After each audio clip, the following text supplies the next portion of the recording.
নমস্কাৰ আপোনালোক সকলোকে পুনৰবাৰ ট্ৰিকে মাইণ্ডৰ অন্য এটা ৰাতিপুৱাৰ ডামাকাটাৰ খবৰলৈ স্বাগতম জনাইছো। অন্য দিনৰ দৰে আজিও আপোনালোকৰ বাবে দিনটোৰ কেইবাটাও গুৰুত্বপূৰ্ণ খবৰ লৈ আহিছো। ভিডিঅ'টো প্ৰথমৰ পৰা শেষলৈকে চাই থাকিব।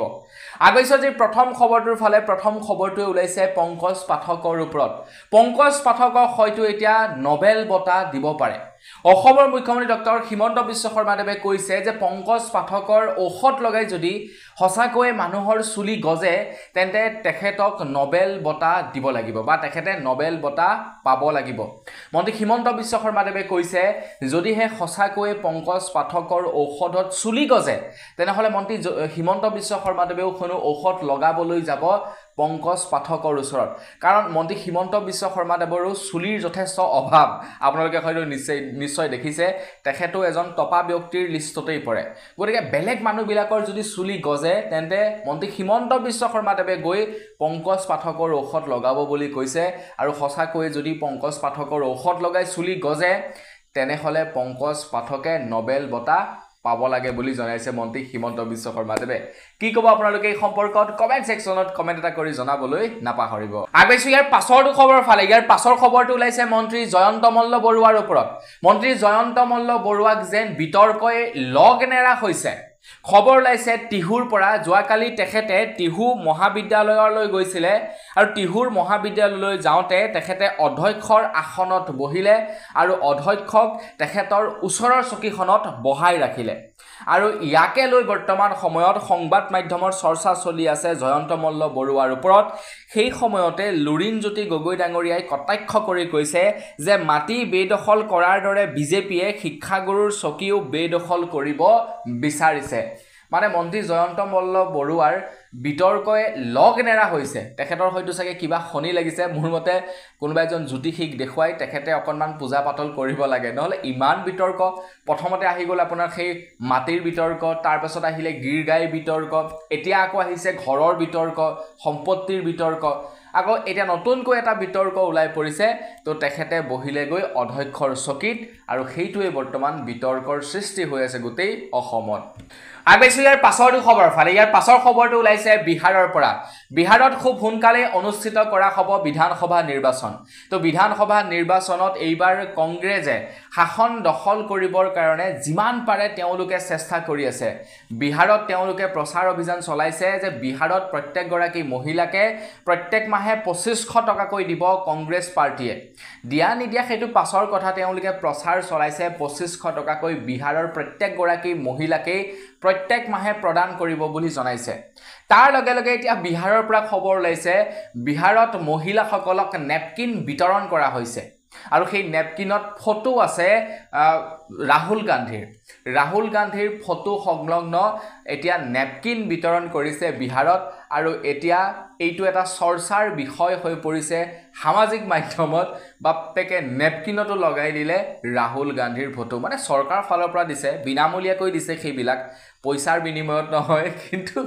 ৰাহুল গান্ধীৰ ফটো লগাই দিলে আৰু সব ফালে এতিয়া পুৰা চৰ্চা চলি আছে। আগৈছো ইয়াৰ পাছৰটো খবৰ ফালে। ইয়াৰ পাছৰ খবৰটো ওলাইছে তিনিচুকীয়াৰ পৰা। আপোনালোকে বাৰু তিনিচুকীয়াৰ মিকি মোবাইলছৰ বিষয়ে জানে নে নাজানে কমেন্ট সেকশনত জনাবচোন। আপোনালোকে যদি আমাৰ অসমৰ মানে সেই সাইডৰ ডিব্ৰুগড়,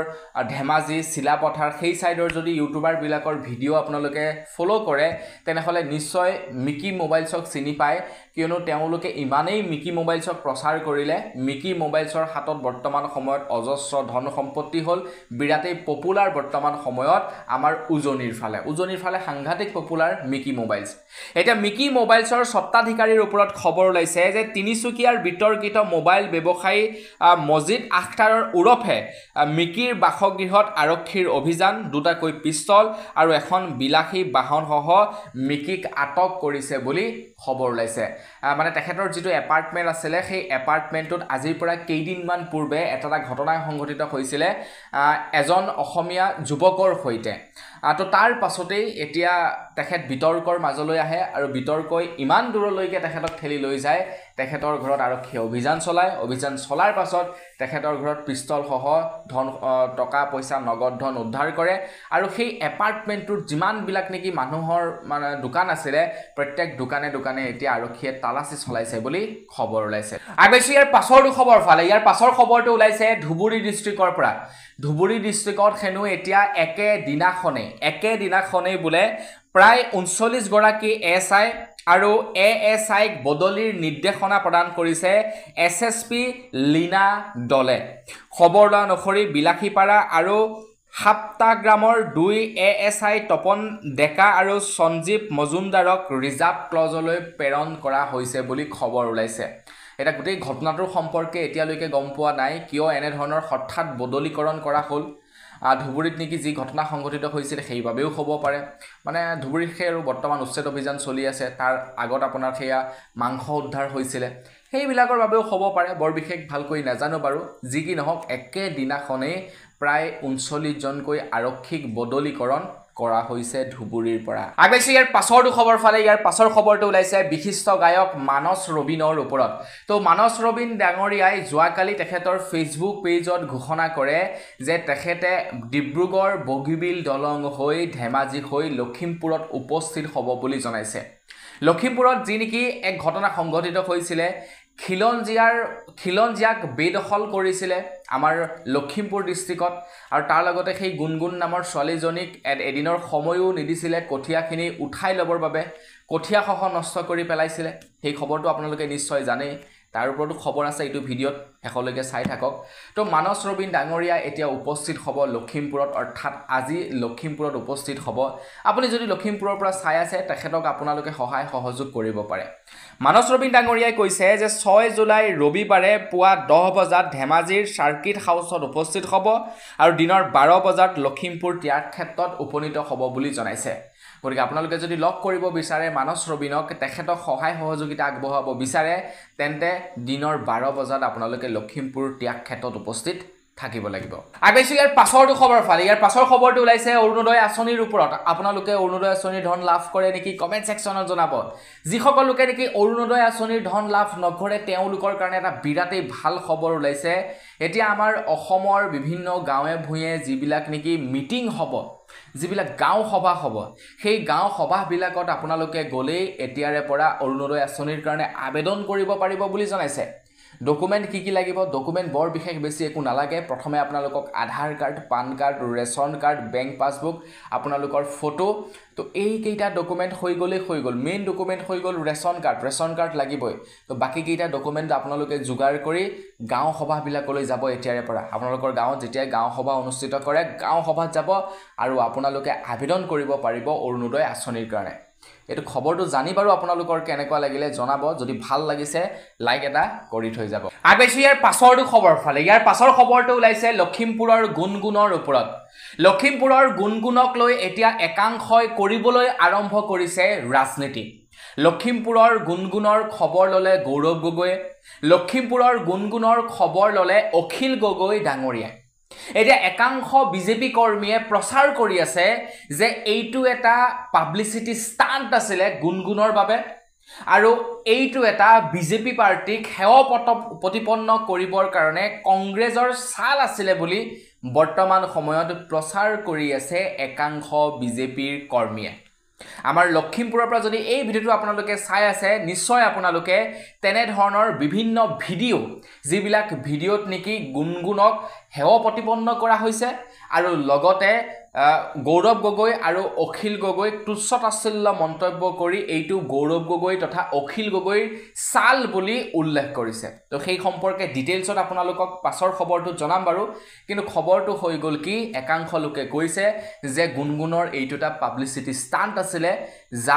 যাৰ জৰিয়তে নেকি গুণগুণৰ ফলোৱাৰ্সো বৃদ্ধি হ'ব ভিউৱাৰ্সো বৃদ্ধি হ'ব এইটোটা গুণগুণে পৰিকল্পিতভাৱে কৰিলে বুলি জনাইছে একাংশ ৰাইজে কিন্তু গুণগুণৰ আমি বহুতো বৰ্তমান সময়ত এনেকুৱা মন্তব্য দেখিবলৈ পাইছো যিবিলাক মন্তব্যত তেখেতে চৰকাৰৰ প্ৰতি খুব উজাৰি মন্তব্য প্ৰকাশ কৰিছে তো গুণগুণে কৈছে যে আপোনালোকে আমাৰ লগত ৰাজনীতি নকৰিব, আমি তেনেই নগণ্য মানুহ, তো কঠীয়াবিলাকক কঠীয়া হৈয়ে থাকিবলৈ দিয়ক, ৰাজনীতিৰ মাজলৈ লৈ নাহিব। তেখেতে কৈছে যে তেখেতে বৰ্তমান সময়ত সামাজিক মাধ্যমত যিবিলাক ভিডিঅ' প্ৰচাৰ কৰিছে সেই ভিডিঅ'সমূহো ডিলিট কৰিবৰ কাৰণে বৰ্তমান তেখেতলৈ হেঁচা প্ৰয়োগ কৰা হৈছে বুলি জনাইছে। তেখেতৰ পৰিয়ালবৰ্গক ফোনযোগে জনাইছে সেই ভিডিঅ'বিলাক ডিলিট কৰিবৰ কাৰণে প্ৰেছাৰাইজ কৰিছে বুলি তেখেতে জনাইছে। চাওকচোন বাৰু, আমি স্বতঃস্ফূৰ্তভাৱে দেখা পাইছোঁ যে তেখেতলোকৰ সৈতে, সেই খিলঞ্জীয়া লোকসকলৰ সৈতে চৰকাৰে বেয়া কাম কৰিছে। তাৰ পাছতো একাংশ লোকে অন্ধভক্তৰ দৰে তেওঁলোকক মানে চৰকাৰক ছাপোৰ্ট কৰিছে আৰু গুণগুণক মানে বেয়া সজাইছে। মানে কালিলৈ যদি মোৰ কিবা এটা হৈ যায়, ছাপ'জ ধৰি লওক মোৰ কিবা এটা হৈ গ'ল, ধৰি লওক চৰকাৰৰ ভুলৰ কাৰণে হ'ল, বাইচান্স যদি হৈ গ'ল, মই যদি চৰকাৰক দোষাৰোপ কৰি কিবা এটা কওঁ, তেতিয়া মানে কৈ দিব যে মই কংগ্ৰেছৰ মানুহ বা কিবা মানুহ বাপৰে বা হাই আল্লাহ, মানুহবিলাক এনেকুৱাও হ'ব লাগেনে? আগবাইছোঁ ইয়াৰ পাছৰটো খবৰ ফালে। ইয়াৰ পাছৰ খবৰটো ওলাইছে পংকজ পাঠকৰ ওপৰত। তো পংকজ পাঠকৰ ওপৰত আক্ৰমণ চলোৱা হ'ল। পংকজ পাঠকে ক্ষমা খুজিলে, সেই ভিডিঅ' আমি দেখা পালোঁ। পংকজ পাঠকৰ বিৰুদ্ধে ঢেৰ মতামত দাখিল কৰাও আমি দেখা পালোঁ। কিন্তু এতিয়া পংকজ পাঠকৰ সাপেক্ষে এটা ভিডিঅ' কোনোবা এজন ব্যক্তিয়ে প্ৰচাৰ কৰিছে সংবাদ মাধ্যমত। আৰু দেখিবলৈ পাইছোঁ যে যিজন নেকি শিক্ষকে বৰ্তমান সময়ত বিৰাটেই ভদ্ৰভাৱে তেখেতে নিজৰ ছবিটো প্ৰকাশ কৰিছে আৰু একাংশ যুৱকে পংকজ পাঠকক বেয়া সজাবলৈ চেষ্টা কৰিছে, তো সেই শিক্ষকজনো কিন্তু কম নহয়। সেই শিক্ষকজনে প্ৰথমে অভদ্ৰ আচৰণ কৰিছিলে, যিটো ভিডিঅ' বৰ্তমান সময়ত ভাইৰেল হৈ পৰিছে। বেয়া বেয়া কথা কৈছিলে আৰু যাৰ নেকি প্ৰত্যুত্তৰ একচুৱেলি দিবলৈ গৈছিলে। আৰু পংকজ পাঠকে কোনো ধৰণৰ হয়তো চাগে মাৰধৰো কৰা নাছিলে, ঠেলা হেঁচাত চাগে কিবা এটা হ'ল। আমি ভিডিঅ'টো যিটো নেকি দেখা পাইছোঁ, ভিডিঅ' ক্লিপটো আপোনালোকক লগাই দিছোঁ, আপোনালোকে নিজে চাই লওক, কি দেখিছে কমেণ্ট ছেকশ্যনত জনাই থৈ যাব। আগবাইছোঁ ইয়াৰ পাছৰটো খবৰ ফালে। ইয়াৰ পাছৰ খবৰটো ওলাইছে ডবকাৰ পৰা। ডবকাত এজন পুত্ৰই নিজৰ মাকৰ চকু উলিয়াই পেলালে। সেয়াই নহয়, নিজৰ চকু উলিয়াই পেলালে ডবকাত এজন পুত্ৰই। পুত্ৰজনে ড্ৰাগছ সেৱন কৰে, হয়তো চাগে ড্ৰাগছ সেৱন কৰিবলৈ পোৱা নাছিলে, যাৰ বাবে হয়তো পাগলৰ নিচিনা হৈ গৈছিলে আৰু মাকৰো চকু উলিয়ালে, হেনো নিজৰো বোলে চকু উলিয়াই পেলালে। ভাবকচোন বাৰু, ড্ৰাগছ কিমান এটা বেয়া বস্তু। চৰকাৰে বিভিন্ন সময়ত প্ৰচেষ্টা চলাই আছে ড্ৰাগছ ৰোধ কৰিবৰ কাৰণে, আৰু এইটো এটা বিৰাটেই ভাল পদক্ষেপ লৈছে চৰকাৰে। আমিও সহায় সহযোগ কৰিব লাগে চৰকাৰক। আপুনি যদি ড্ৰাগছ ব্যৱসায়ীৰ কথা জানে, ক'ৰবাত যদি বিক্ৰী কৰিছে, আপুনি জনাই দিব, নহ'লে আপোনাৰ ল'ৰাটো বা আপোনাৰ ল'ৰাটো ভৱিষ্যতলৈ গৈ সেই ড্ৰাগছৰে আসক্ত হ'ব পাৰে। আগবাইছোঁ ইয়াৰ পাছৰটো খবৰ ফালে। বৰ্তমান সময়ত আমাৰ ভাৰতবৰ্ষখনক কেইজনমান পুঁজিপতি মানুহে কণ্ট্ৰল কৰি থকা যেন নালাগেনে বাৰু? আপোনালোকে চাওকচোন, চবেই কেৱল তেখেতলোকৰ পুঁজি বৃদ্ধি কৰিবৰ কাৰণেই লাগি থকাৰ যেন অনুভৱ নহয়নে বাৰু? কাৰণ তেওঁলোকৰে নাম চাৰিওফালে ওলাই থাকে। আজি বোলে অ'ত উচ্ছেদ হৈছে, উচ্ছেদ হোৱাৰ পাছত সেই মাটিখিনিক আমুকে লৈছে, আমুক পাৱাৰ প্লেণ্ট বহাবৰ কাৰণে। আজি বোলে আপোনাৰ আমুক বিঘা মাটি আমুকজন ইয়ক দি দিয়া হ'ল তাত খেতি কৰিবৰ কাৰণে। তো এনেধৰণৰ বাতৰিবিলাক আমি বিভিন্ন সময়ত শুনা পাই থাকোঁ, আৰু সেইবিলাকৰ পৰা এইটোৱেই লাগে যে আমাৰ দেশৰ কেইজনমান পুঁজিপতিয়ে আমাক কণ্ট্ৰল কৰি আছে, আমাৰ লাইফষ্টাইলটো তেওঁলোকে কণ্ট্ৰল কৰি আছে। অৱশ্যে এই কথা মোৰ নহয়, এই কথা নীতিন গাডকাৰীদেৱে কৈছে দেশৰ সম্পদ কেইজনমান বিশেষ ব্যক্তিৰ হাতত জমা হোৱাৰ বিপৰীতে বৃদ্ধি পাইছে দৰিদ্ৰ লোকৰ সংখ্যা। তো এইবিলাক হৈছে মানে শিক্ষিত মানুহ, এইবিলাকে সঁচা ক'বৰ কাৰণে আৰু মিছা ক'বৰ কাৰণে সাহস ৰখা নেতা। আৰু তেওঁলোকে যিমানেই বিজেপি পাৰ্টিৰ মানুহ নহওক কিয়, যিমানেই বিজেপিৰ কেন্দ্ৰীয় মন্ত্ৰী নহওক কিয়, যিটো বস্তু নেকি দেখা পাইছে স্বতঃস্ফূৰ্তভাৱে তেওঁলোকৰ চকুৰ আগত, সেই বস্তুটো সংবাদ মাধ্যমৰ আগত দাঙি ধৰিছে। তেখেতে কৈছে যে বৰ্তমান সময়ত আমাৰ ভাৰতৰ সম্পদ একাংশ ধনী ব্যক্তিৰ হাতত গৈছে, তাৰ পৰিৱৰ্তে আমাৰ ভাৰতবৰ্ষত দুখীয়া মানুহৰ সংখ্যা বৃদ্ধি পাইছে। ঠিক তেনেকৈ আমাৰ অসমতো একেই অৱস্থা। একাংশ আমাৰ অসমৰ মাটি কিছুমান বিধায়ক মন্ত্ৰীৰ হাতলৈ গৈছে আৰু খিলঞ্জীয়াই দুখীয়া মানুহে মাটি হেৰুৱাইছে মাটিৰ খবৰৰ কথা আপোনালোকক কৈছিলোহে মাটিৰ খবৰ ওলাই পৰিলে এতিয়া খবৰ ওলাইছে জয়ন্ত মল্ল বৰুৱাৰ ওপৰত অখিল গগৈ ডাঙৰীয়াদেৱে যোৱাকালি ফটো সহ জয়ন্ত মল্ল বৰুৱা ডাঙৰীয়াৰ সম্পত্তিৰ কথা উল্লেখ কৰে সংবাদ মাধ্যমৰ আগত অখিল গগৈয়ে কৈছে যে বৰ্তমান সময়ত অসমৰ ৰাইজে 1250 টকাৰ কাৰণে হামৰাও কাঢ়িছে কিন্তু তাৰ পৰিৱৰ্তে জয়ন্ত মল্লই বিজেপিলৈ অহাৰ পাছত প্ৰায় 161 বিঘা মাটি কিনি লৈছে 3 ষ্টাৰ যুক্ত প্ৰায় তাৰকা হোটেল তেখেতে নিৰ্মাণ কৰিছে বুলি জনাইছে এয়া হৈছে বৰ্তমান সময়ত তেখেতৰ সম্পত্তি জয়ন্ত মল্ল বৰুৱা ডাঙৰীয়াৰ পাছত লাগি গ'ল এইবাৰ অখিল গগৈ ডাঙৰীয়া আগবাইছে ইয়াৰ পাছৰটো খবৰ ফালে অসমত আকৌ এবাৰ বৃদ্ধি পাইছে জাপানিজ এনকেফ্লাইটিছ ৰোগীৰ সংখ্যা তো খবৰ লোৱা অনুসৰি বৰ্তমান শিৱসাগৰৰ 10 জন লোক লগতে অসমৰ বিভিন্ন স্থানত জাপানিজ এনকেফ্লাইটিছত আক্ৰান্ত হোৱা ৰোগীৰ সংখ্যা ধৰা পৰিছে বুলি খবৰ ওলাইছে জাপানিজ এনকেফ্লাইটিছ ৰোগীৰ সংখ্যা বৃদ্ধি পাইছে তাৰ লগে লগে নলবাৰীৰ পৰা খবৰ ওলাইছিলে জাপানিজ এনকেফ্লাইটিছ সদৃশ ৰোগত 13 জন লোকৰ মৃত্যু হৈছে বুলিও খবৰ ওলাইছিল জাপানিজ এনকেফ্লাইটিছ ৰোগ আকৌ এবাৰ বিয়পিছে আমাৰ অসমত গতিকে সাৱধান বি কেয়াৰফুল ঘৰৰ ভিতৰত সদায় ধূপ ধূনা জ্বলাই ৰাখিব মহ যাতে সোমাব নোৱাৰে তাৰ ওপৰত লক্ষ্য ৰাখিব আগবাইছো ইয়াৰ পাছৰটো খবৰ ফালে ইয়াৰ পাছৰ খবৰটো ওলাইছে লখিমপুৰৰ পৰা লখিমপুৰত অসম চৰকাৰে উচ্ছেদ অভিযান চলাইছিল আৰু সেই উচ্ছেদ অভিযানত প্ৰায় 13 ঘৰ আহোম মানুহক উচ্ছেদিত কৰা হয় লখিমপুৰৰ পৰা এতিয়া ৰণোজ পেগু ডাঙৰীয়াদেৱে ঘোষণা কৰিছে যে কিছুমান জেগাত উচ্ছেদ অভিযান চলাবলৈ যাওঁতে কিছু খিলঞ্জীয়া মানুহকো উচ্ছেদিত কৰিব লগা হৈছে এতিয়া তেওঁলোকক মাটি প্ৰদান কৰিব বুলি জনাইছে নাজানো আৰু সেই মাটি কিমান দিনলৈ প্ৰদান কৰে তেখেতে কৈছে এবিঘা মাটিৰ পৰিৱৰ্তে এবিঘা খেতি মাটিৰ পৰিৱৰ্তে 8 বিঘা মাটি প্ৰদান কৰিব বুলি জনাইছে আবকচোন বাৰু তো ইয়াৰ পূৰ্বেও যেতিয়া নেকি আমাৰ অসমত বিজেপি চৰকাৰ অহা নাছিলে তেতিয়া মন্ত্ৰী হিমন্ত বিশ্ব শৰ্মাদেৱে স্বয়ং তেখেতে নিজেই ঘোষণা কৰিছিলে আপোনালোকৰ যদি মনত নাই মই মনত পেলাই দিওঁ তেখেতে কৈছিলে খিলঞ্জীয়া লোকসকলে যিসকল লোকে নেকি চৰকাৰী মাটিত বহি আছে তেওঁলোকে মাটিৰ ম্যাদী পট্টা লাভ কৰিব এঘৰো মানুহ কলৈকো যাব নালাগে কিন্তু এতিয়া খিলঞ্জীয়াকেই উঠাই দিছে কথাবিলাক ক'লে আপোনালোকে বেয়া পাব পাৰে কিন্তু যিবিলাক প্ৰকৃত সত্য কথা সেইবিলাক মানে কোৱাটো মোৰ মতে উচিত হয় আগবাইছো ইয়াৰ পাছৰটো খবৰ ফালে ইয়াৰ পাছৰ খবৰটো ওলাই পৰিছে পিএম কিষাণ আঁচনিৰ ওপৰত পিএম কিষাণৰ ধন জুন মাহত সোমোৱাৰ কথা আছিলে কিন্তু জুন মাহত নোসোমালে এইবাৰ খবৰ ওলাই পৰিছে জুলাই মাহত পিএম কিষাণ আঁচনিৰ ধন সোমাব 14 জুলাই পাছত পিএম কিষাণ আঁচনিৰ ধন সোমাব বুলি খবৰ ওলাই পৰিছে এতিয়া আপোনালোকে যদি পিএম কিষাণ আঁচনিৰ ধন লাভ কৰে তেনেহলে 14 তাৰিখৰ পাছত আপোনালোকে পিএম কিষাণৰ ধন লাভ কৰিব এক্সাক্ট ডেটটো কোৱা নাই কেই তাৰিখে সোমাব কিন্তু 14 তাৰিখৰ পাছত সোমাব পাৰে বুলি খবৰ ওলাইছে আগবাইছো ইয়াৰ পাছৰটো খবৰ ফালে ইয়াৰ পাছৰ খবৰটো ওলাইছে মাজুলীৰ পৰা মাজুলীত বৰ্তমান সময়ত এটা নতুন নিয়ম মানে এতিয়া নহয় এটা নিয়ম বনাই দিলে বিজেপি চৰকাৰ অহাৰ পাছৰে পৰা বিশেষকৈ মন্ত্ৰী হিমন্ত বিশ্ব শৰ্মাদেৱৰ চৰকাৰ হোৱাৰে পাছত এটা বিশেষ নিয়ম বনাই দিলে মাজুলীত যে মাজুলীত কেৱল এতিয়া স্থানীয় লোকসকলেহে মাটি ক্ৰয় কৰিব পাৰিব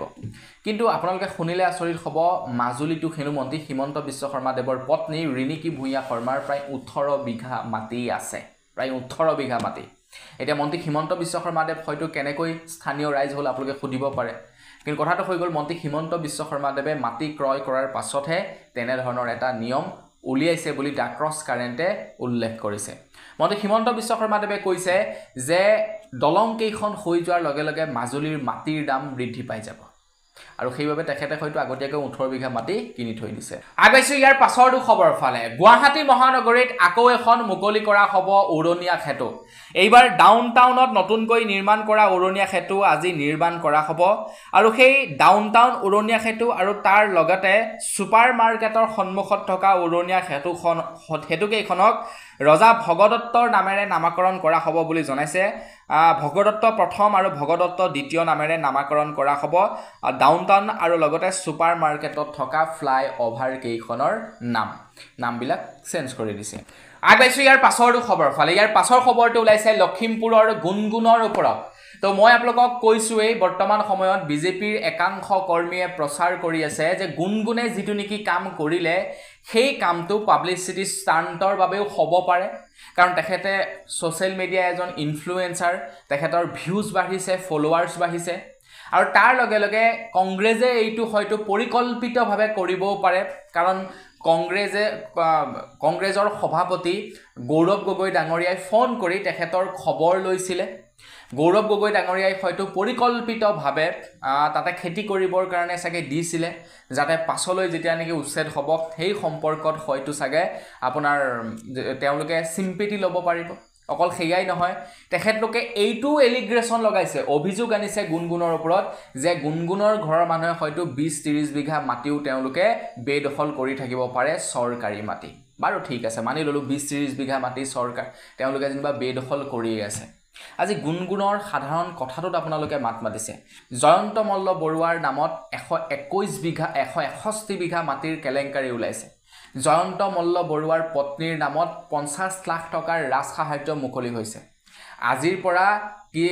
এক বছৰমান পূৰ্বে ৰিনিকি ভূঞা শৰ্মাৰ নামত প্ৰায় 118 বিঘা নে কিমান মাটি একেদিনাখনেই নামজাৰি কৰাৰ কথা তথ্য ওলাইছিলে সেইবিলাকতো তথ্য এতিয়াতো আপোনালোকে অভিযোগ দিছে আপোনালোকে মানে গমো নাপায় যে এইটো প্ৰকৃত সত্য কথা হয় নে নহয় আপোনালোকৰ জাষ্ট এইটো এটা অনুমান বাৰু অনুমানটোই মানি লৈছো তো আপোনালোকে যত নেকি অনুমান পাইছে সেই সম্পৰ্কে প্ৰচাৰ চলাই আছে ছোৱালীজনীক আপোনালোকে বেয়া বুজাবলৈ গৈ আছে চৰকাৰে যে বেয়া কাম কৰিছে সেইটো ক'ব বিচৰা নাই লাজ লগা নাই মন্ত্ৰী বিষয়াসকলৰ ইমানখিনি মাটিৰ তথ্য ফাদিল হৈ পৰিছিলে তো তাৰ পাছতো আপোনালোকে সেইবিলাকৰ ওপৰত এদিনো মাত নামাতিলে কিন্তু এতিয়া সৰ্বসাধাৰণ এজনী দুখীয়া ছোৱালীয়ে যেতিয়া নেকি নিজৰ মাটিডোখৰ বচাবৰ কাৰণে ফেচবুকত দুই এটা ভিডিঅ' বনালে তেখেতলোকলৈ ফোন কৰিলে কোনোবা এজন ধৰি লওক সাংসদে কোনোবা এজন বিধায়কে সেই বস্তুটোকে আপোনালোকে পলিটিক্সৰ লগত ৰিজাই পেলাইছে লাজ লাগিব লাগে একাংশ মানে নেতা কৰ্মী মই ভাবো সেই বুলি ইমান লেতেৰা পলিটিক্স কৰিব নালাগে পাইছো ইয়াৰ পাছৰটো খবৰ ফালে ইয়াৰ পাছৰ খবৰটো ওলাইছে আমাৰ অসমৰ সত্ৰবিলাকৰ বাবে আমাৰ অসমৰ যত নেকি সত্ৰ আছে যেনে মাজুলী হৈ গ'ল যেনে বৰপেটা হৈ গ'ল যেনে বটৰদোৱা হৈ গ'ল মাজুলী বৰপেটা বটৰদোৱাৰ বাবে এতিয়া কিছুমান নতুনকৈ নিয়ম জাৰি কৰি দিছে এতিয়াৰে পৰা সত্ৰবিলাকৰ আশে-পাশে কোনো লোকে মাটি ক্ৰয় কৰিব নোৱাৰিব যদিহে তেওঁলোকৰ তিনিটা প্ৰজন্ম সেই স্থানতে জন্ম তেতে তেওঁলোকে মাটি ক্ৰয় কৰিব পাৰিব বা বিক্ৰী কৰিব পাৰিব কিন্তু তাৰ পৰিৱৰ্তে বেলেগে মাটি বিক্ৰী কৰিবও নোৱাৰিব কিনিবও নোৱাৰিব বুলি জনাইছে সত্ৰৰ যিমানবিলাক যিকেইখন সত্ৰ আছে সত্ৰৰ আশে-পাশে যিমান কেইখন গাঁও আছে সেই গাঁওসমূহৰ বাবে এই নিয়ম এতিয়া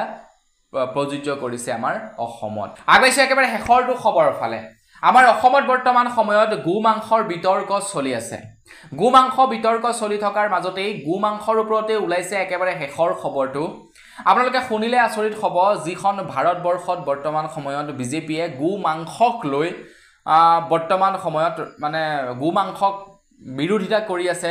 বা গোমাংসক আপোনাৰ বন্ধ কৰিবৰ কাৰণে তেওঁলোকে প্ৰচেষ্টা চলাই আছে সেই সময়তে খবৰ ওলাইছে যে 2024 চনত গোমাংস ৰপ্তানি কৰি প্ৰায় 3.8 বিলিয়ন ডলাৰ উপাৰ্জন কৰে হেনো আমাৰ ভাৰতে এক বিশেষ ৰিপৰ্ট প্ৰকাশ পাইছে আৰু আমেৰিকা অষ্ট্ৰেলিয়াক পিছ পেলাই বিশ্বৰ দ্বিতীয় স্থান দখল কৰিছে গোমাংস ৰপ্তানিৰ ক্ষেত্ৰত আমাৰ ভাৰতবৰ্ষ মানে যিখন দেশত গোমাংস বেন কৰিবলৈ চাই আছে সেইখন দেশেই 3.8 বিলিয়ন ডলাৰ টকা উপাৰ্জন কৰিছে গোমাংসৰ পৰা গোমাংস ৰপ্তানিৰ পৰা তো বন্ধু-বান্ধৱীসকল বস এইকেইটাই হৈছে আজিৰ দিনটো জনাবলগীয়া খবৰটো আপোনালোকে বেয়া নাপাব খবৰবিলাক মই ডাইৰেক্টলি কৈ ভাল পাওঁ মই কোনো পাৰ্টিৰ নহয় কোনো দলৰ নহয় নিৰপেক্ষভাৱে বাতৰি দিবৰ কাৰণে আপোনালোকক চেষ্টা কৰোঁ বিজেপিয়ে যেতিয়া ভাল কাম কৰে বিজেপিৰ ভাল কথা কওঁ বিজেপিয়ে যেতিয়া নেকি বেয়া কাম কৰে দেখোঁ যে এইটো বেয়া কাম কৰিছে তো সেই বেয়া বুলি কওঁ কংগ্ৰেছে যদি ভাল কাম কৰে সেইটো ভাল কৰিছে বুলি কওঁ যদি বেয়া কৰিছে বুলি কওঁ আনকি মই অখিল গগৈকো সমালোচনা কৰোঁ প্ৰত্যেকৰ বাতৰিয়ে প্ৰচাৰ কৰোঁ তো আপোনালোকে মোৰ বাতৰি চাই কি কাৰণে গোটেই খবৰবিলাক আপোনালোকে চাবলৈ পায় কিছুমান এনেকুৱা নিউজ চেনেল আছে য'ত নেকি আপোনালোকে কেৱল কংগ্ৰেছৰ বিষয়ে দেখা পাব কংগ্ৰেছৰ ভাল কোনোবা এটা চেনেল দেখা পাব কেৱল বিজেপিৰ ভাল দেখা পায় কৰবাত দেখিব আপোনালোকে আপোনাৰ কংগ্ৰেছ বিজেপিক বেয়া পায় ৰাইজৰ দলকহে ভাল পায় এনেকুৱা ধৰণৰ বাতৰিবিলাক হয়তো আপোনালোকে দেখা পায় কিন্তু মই আপোনালোকক দেখাব বিচাৰোঁ যে প্ৰত্যেকটো খবৰে আপোনালোকে পাওক ৰাইজৰ দলৰো খবৰ পাওক বিজেপিৰ খবৰ পাওক কংগ্ৰেছৰো খবৰ পাওক বাহিৰা দেশৰো খবৰ পাওক যাতে সকলোবিলাক খবৰ আপোনালোকে লাভ কৰে তো বন্ধু-বান্ধৱীসকল বস আজিৰ ভিডিঅ' জনাবলগীয়া খবৰ ইমানে আছিলে খবৰ কেইটা জানি আপোনালোকৰ কেনে লাগিলে কমেন্ট সেকশনত জনাব যদি ভাল লাগিলে লাইক এটা কৰিব চেনেল যদি সাবস্ক্ৰাইব কৰা নাই সাবস্ক্ৰাইবটো কৰি ল'ব পুনৰ এটা ভিডিঅ' লগ পোৱাৰ বাবে বিদায় মাগিছোঁ ধন্যবাদ জয় অসম